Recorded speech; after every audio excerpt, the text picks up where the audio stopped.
seriously, I wanted to speak about, narcissistic, because I made an old video, of course, when I was at a certain pace, at a certain process. But never, ever, ever forgive a narcissistic person. Don't you ever forgive a narcissistic person. Narcissistic people do not see forgiveness as a chance of changing. They see it as a chance of repeating what they've done, and even worse, because you need to understand these people are very revengeful. You are not dealing with a person who is, say the person is 40 years old, you're dealing with a 10 years old mindset. So when you're talking as an adult and you have an argument, a disagreement with somebody, it's just a disagreement, it's just an argument. You go your way, I go my way. It doesn't work. Or maybe it's going to work after 2 weeks, 1 week, take a break, whatever. Narcissistic people, you need to understand, are like children. They are really wanting to be the best person there who knows how to manipulate. They see manipulation as something smart, how they can get away with it. So if you're very empathic and you see that you care too much about people's feelings, these people are attracted to that because they know they can make excuses for their behavior. They can make excuses for, having jealousy, all of these things that a relationship it's okay to have, insecurities, your partner would know this, of course. For me, I didn't know I was the scapegoat at the time. I thought I was a bad one, not knowing it the whole time. They wanted me to watch it back. And these are the most pathetic, the most nastiest, the most bullied people that you will meet. I used to see literally my cousin get bullied in the park. And this is the kind of person who would abuse a female, his wife. This is the kind of person who would abuse me, who would tell people that he's looking after me when I'm going to his house while he was just taking money off of me. This is the person that sexually abused me. This is the person that, even with my auntie, I grew up with one as well, so there was him, and then there was his mother, which is the worst out of all of them, and then her other son as well, which is worse than the other one. So you need to understand, with these narcissistic people, they have narcissistic people around them as well. So you might get confused and think to yourself, okay, but their victims, the people that are around them, don't know that they've lied about you. They don't know that they made random texts with your name, but it's not even your number. So some of them will do that. They'll make text messages showing people all of this stuff about you, saying this, that, but it will never be you. It will be just your name saved there, but that's not your number. So these people will try to make people hate you as much as possible and turn people as much as possible, because they have so much hatred inside of them, so much jealousy for everyone else. They have literally they get jealous if they see somebody with a good heart. They get extremely jealous of that. They don't have that, and they don't know why they don't have that. They just have full anger.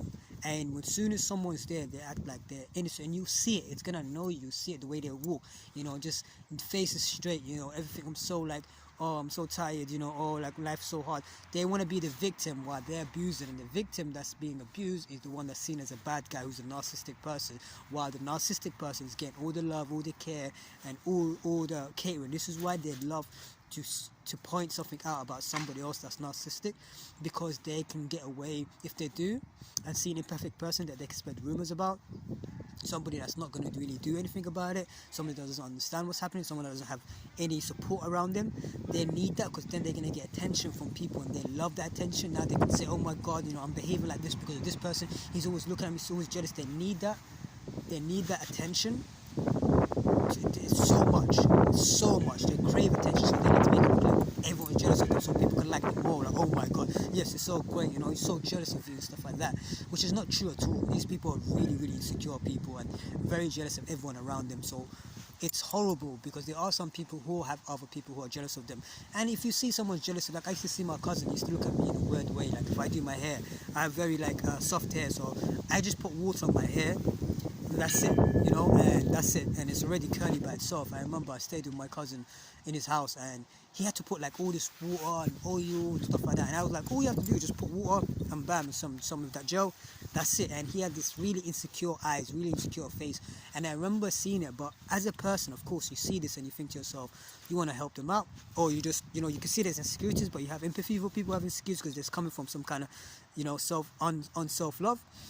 But these people will point and lie about you and say, you're the jealous person, you're the insecure person.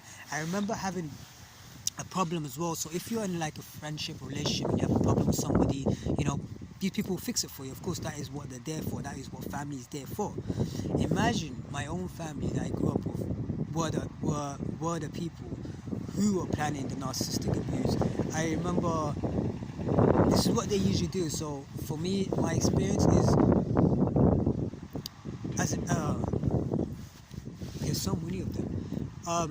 Well, the main one, I think, when I was younger, I remember the way they would just, everyone would just have this like problem with you, and you wouldn't know what the problem is. It's because this whole time when you have not been around, they've been spreading rumors about you, pretending they love you, care about you. So for me, I had been auntie, so she'll be spreading so much rumors. You think this is a grown-up lady, everything, but it's a 10 years old. You need to understand, narcissistic people, their mind is of a child, literally of a child. They can kill somebody because it's like a child who needs milk, a tantrum. But around other people, they are so undercover, and they need a punching bag to make the soul feel better. They need to blame me for stuff. They need to say it's your fault. They need someone to blame for everything. And as I got older, of course, I found out I was never wrong. I just grew up with narcissistic people. I was never wrong where I was. I was never in the wrong. I was just protecting myself because I was being abused. So whenever I was being abused and I would fight back, I would be sent to my cousin's house. Whenever there was abuse and something was happening, I would always be the one who's in trouble. I would always be the one who's to blame. And as you grow up, you notice the narcissistic abuse and you start noticing, okay, cool. And it's not just one. You need to understand, when there's one narcissistic, there's always going to be another narcissistic person with them. Now, they abuse as well, but understand these people are terrible themselves. These people are more than happy to lie about you. Even if they know the narcissistic person is a liar, he's lying, he's made this up, they will agree with the lie because they are part of it as well. They have narcissistic in them. So it's quite weird to see an abuser more than happy to be with another abuser and accept lies and be like, oh, okay. For me, if I see someone that tells me to lie about somebody to my face, I'm going to be fair, I'm going to be scared, oh, this guy is nasty. But to other narcissistic, they get happy, like, hey, let's lie about it. They're more than happy because they can get up with it.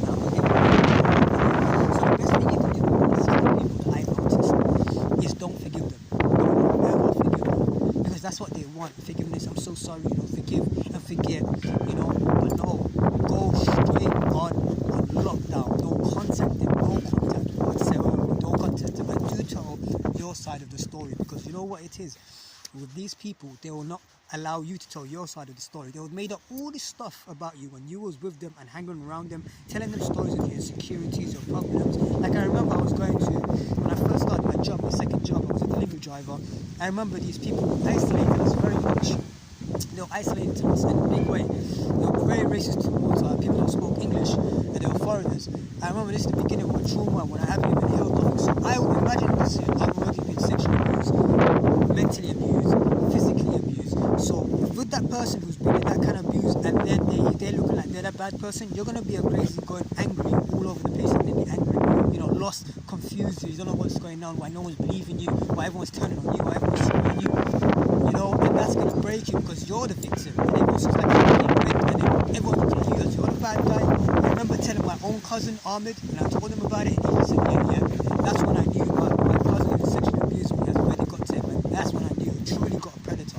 Somebody that can't take ownership. Remember, narcissistic people cannot take ownership. They're gonna shift the blame. So that's why narcissistic people need a lot of people to abuse you, because later in the end, when it all comes, the truth comes out, they're going to say, it was not me. Aziz did it. It was not me. He did it. Muhammad's gonna say, no, it was not me. That's the family members I'm talking about who are the narcissistic people. Mahran, Aziz, I'm saying their names literally. So everybody that can see these videos that knows me from my past, and Muhammad, and my aunt, and my auntie, the one I grew up with, everybody that knew me will let you know that Abs has never had a family. Abs has always looked different than his family. Abs was very skinny in school. Very, very. He was not eating. He always looked like too happy. So when you see somebody that's that happy as a comedian, like a cast clown, that doesn't come from making somebody happy and making everybody happy. That's coming from some kind of abuse. Usually them kind of people are covering something up because they're trying to make everybody happy because of something that's inside of them. There's some kind of insecurities, and that's what I saw.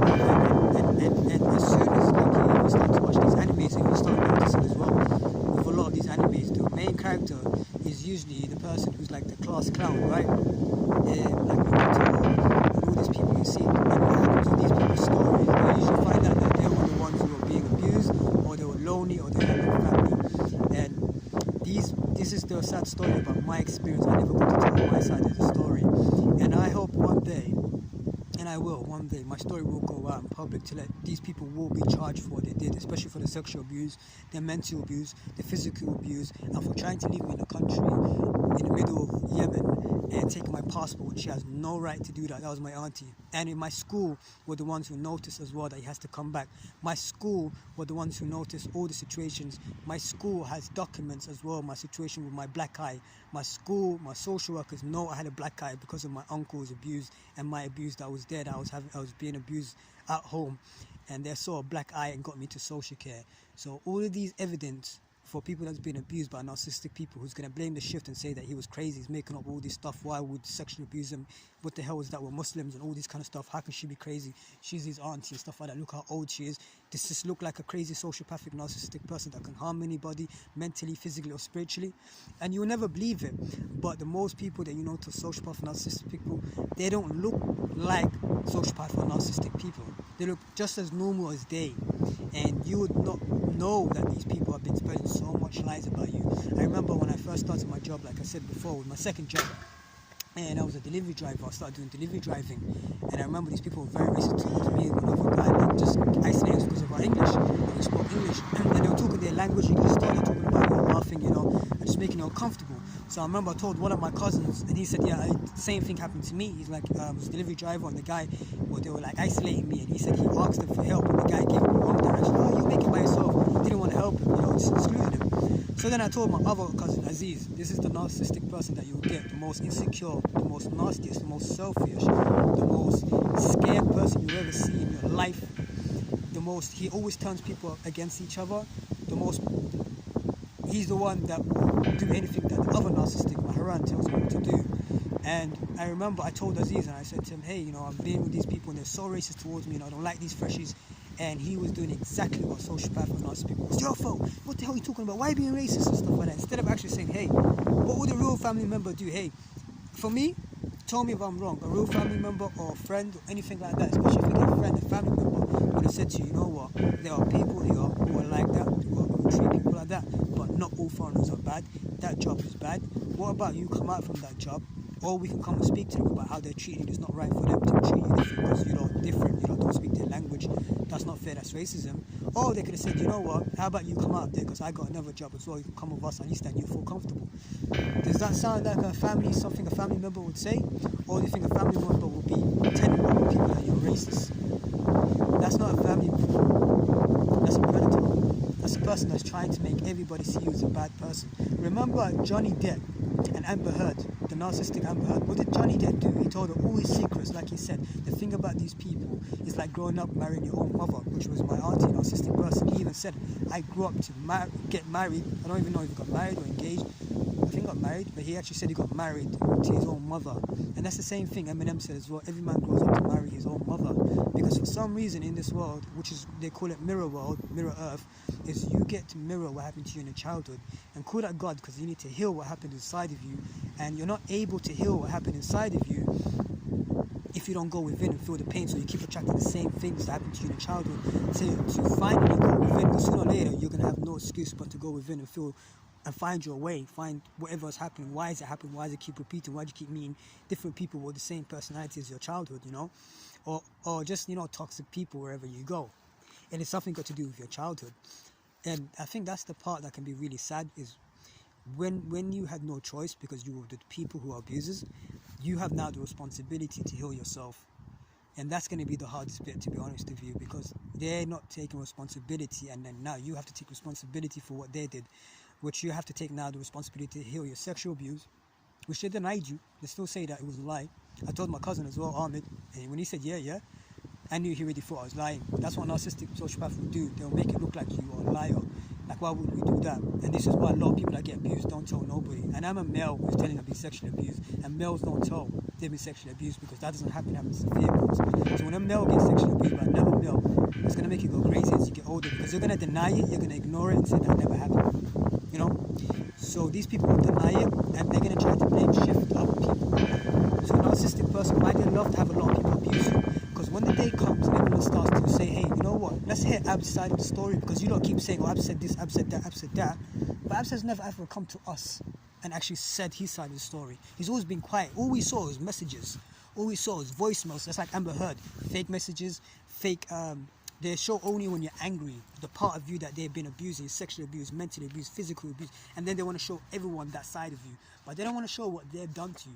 And no real family member, no friend is going to be recording you, because that's a person that's always had intentions to show bad things about you to other people, always had bad intentions for you. A real friend will see you going through racism, will tell you, you know what, not all people are like that, move on from that person. These people are just nasty, and don't think everyone's like this so you become racist yourself. Not all foreigners are racist people, and I have met a lot of people, great people now as I start healing. Not all of them. You're having a bad experience. Some people are the way they are. That's what a family and a friend should do. Not freaking go and tell people about, oh, he's racist and stuff like that. That's called, just like I've heard, predators who want to make sure they have everyone turning you, because then they can attack you. Because now they have people turning against you. Say, it wasn't me. Ask him. Everyone heard it. Ask him. And these, just like Amber Heard and Johnny Depp, it's usually the person that's recording has really bad intentions in the first place. They're ready, because when you're in a relationship, you're not going to be recording, or you're in a friendship, or you're with your family. You're not going to be freaking recording anything whatsoever. Because why do you need to record? Why do you need to show people? Or if you're having a problem with somebody else, why do you need to tell that person? Why don't you fix the problem? Why would you turn the person against each other? So these people, you need to understand, if they're trying to turn everyone against each other, they're talking about you behind your back, and they're talking about the person that's attacking you behind their back. They're making sure everyone attacks each other. They don't care about each other. So to other person's like, oh, thank you for helping me, but they don't know they're doing the same thing about them to me. So they're telling me a story about him, he's saying this about you, and then they're telling that person a story about me. And then when you want to talk to that person, say, oh, no, forget him, I don't do it well. Every narcissist makes sure you don't talk to the person. They always say, forget him. Just listen to the voicemails, listen to the messages, but don't talk to him, because they don't want you to have a conversation. They don't want the problem to be fixed. They want the person to be isolated. They want the person to not have anyone around them. They need attention from everyone else to make it look, I'm the hero, I'm the good guy. And especially with females, these narcissistic people are very, very insecure. So when it comes to females liking you, they are going to do their best to make you look like you're the bad guy. Their best to make you look like you're a jealous, insecure person about other people. Their best. And then they'll project all their insecurities that they've done, all the mistakes that they've done, that they hate themselves for doing, which we all made mistakes. We all listened to a person that was lying, that was not being abused. It turned out to be that he was the abuser, and he called you for help. We've all been through it, and we're like, what the heck? And then they're going to feel so stupid about themselves, which we all made that mistake, and we have to think about ourselves. But with narcissistic people, they don't know. Mentally, they don't know. So I've gone through, say an example, I've gone through an experience of, say, I have an experience where, say, someone made a fool out of me.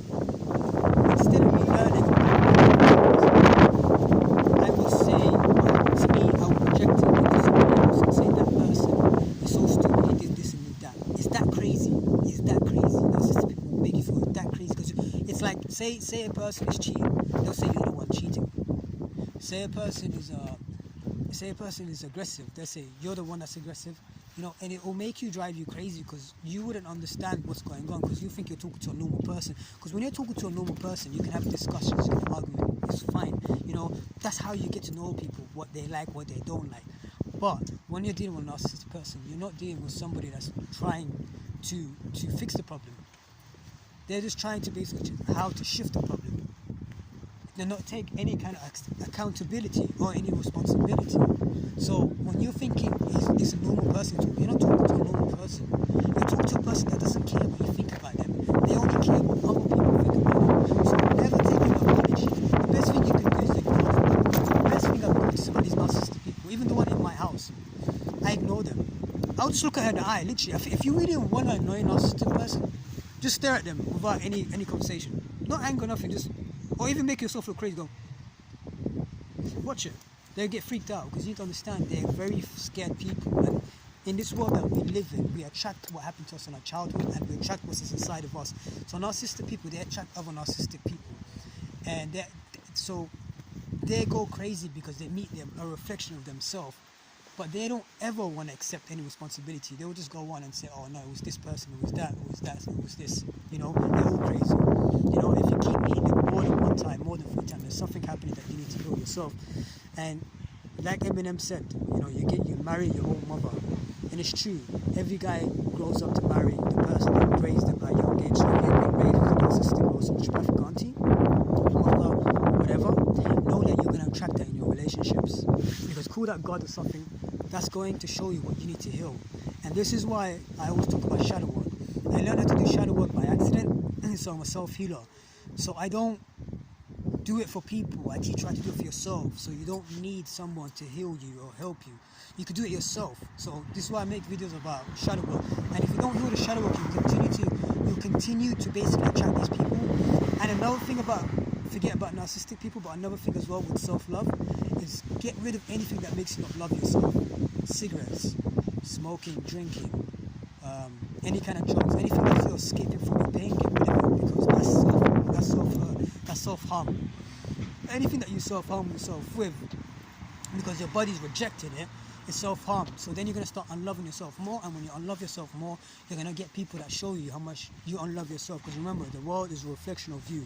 So when you start to love yourself, which don't do this fake love stuff that you have these gurus on YouTube that are telling you, you got to love yourself, do this and do that, and they're going to drive you crazy. Because how do you love yourself? You don't want to go running around, jumping around and happy, fake smiles and stuff. It's very painful for people, and you're not going nowhere with that. The best way I say you can love yourself is doing shadow work. And how to do shadow work, I have videos on how to do shadow work. And I'm going to try to make another video, hopefully, but how to do shadow work. It's very simple. You just got to feel your emotions. Instead of running away from your emotions, you got to feel your emotions. It's the best way you can do anything, is feel your emotions. And that's why I teach shadow work, because as soon as you start to do that, it'll get better. But shadow work doesn't work without other things as well that make self-love, small things, like get away from the drinking, get away, which I'm not being, I'm not pushing anybody. I know it's hard, especially if you come from abuse. A lot of people that are on substance or on drinking, on alcohol, that I've noticed, even for me, it's usually coming from some kind of suffering, some kind of abuse, some kind of pain. It's not coming from nowhere. And then these people that have done that to you will try to say that they've done all they could for you. Because you need to understand, narcissistic people don't want to take responsibility. For me, my auntie would just say, oh my God, I did all I could for him, I've helped him, and look what happened to him, I'm such a bad mother. She'll do that. To her, to say I'm such a bad mother will make everyone look at her like, no, you're not a bad mother. You tried your best, because she knows how to guilt trip people. So you got to be very careful with these people, because they are very sensitive. And the people around you do not see what you see. So it takes for you, if it takes for them to come outside that group that they've already created, another person that don't know them will notice this quickly. That's why these people make sure they surround themselves with people. They don't want no one new. If someone new comes in, they have to make sure that person's powerful. So they have to be on the top of their league. So I've even seen it in my family as well. Like there's always a lady in the lower bottom, but everyone just treats horrible. And I'm like, I don't understand why this person is even around these kind of people. And then you'll get another lady that gets treated a certain way. It's like a hierarchy, it's like a cult. And I didn't understand it. And I'm like, what the hell? Like, soon as one lady said, you're not gonna let me sit down, I'm a lady. And everyone looked at her like, hey, leave him, let him eat. And she got scared. She's like, oh, I'm joking. But I started noticing it's like a cult. They have a leader, and then another one, and then another one. And then, it's like they treat the last one as the worst, and they usually turn out to be the worst. The ones in the lowest turn out to be the worst. But narcissistic people, you need to understand, they need a punching bag. You need someone they can keep punching, lying about, talking about, spreading rumors. And then if you tell your side of the story, like, oh my God, he's talking about us in public, he's destroyed our career, people coming to hurt us, and all of this is lies. Nobody's come to hurt them, no one. They just don't want you to tell your side of the story, and they don't want the people who are seeing this to notice and say, you know what, let's do research on what actually happened, because this guy has never spoken. We've only seen messages and phone calls, but we've not actually spoken to him and seen, where has this anger come from? Where has this depression? Why are you not talking to nobody? Because it's called depression, anxiety. These people cause you to have depression, anxiety, and then make sure that they know that you are not able to talk to people and not to express yourself, and that's when they're going to try to come and tell people all these rubbish about you, all the things that you've trusted as a human should. You should trust your family to say, hey, I have this kind of problem. If someone comes to me with racism, someone has gone through racism, I won't be telling somebody else about this. I will talk to them and say, hey, listen, I've been through it as well. This is what life is.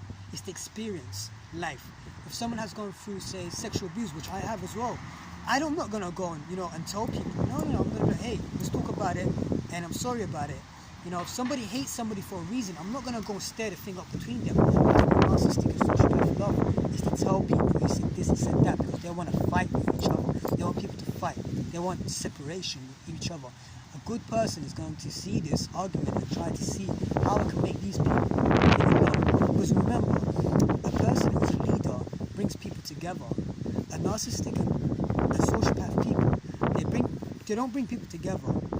They separate people and force people to be afraid of them. They need like cheerleaders. That's what they're looking for, cheerleaders. Because it's so insecure. They need people. Oh, you're so powerful, yes. But sooner or later, when it all blows up and everyone sees them for who they are, you will see they will not take any accountability. My auntie is gonna say, I didn't know he sexually abused you. You should have told me.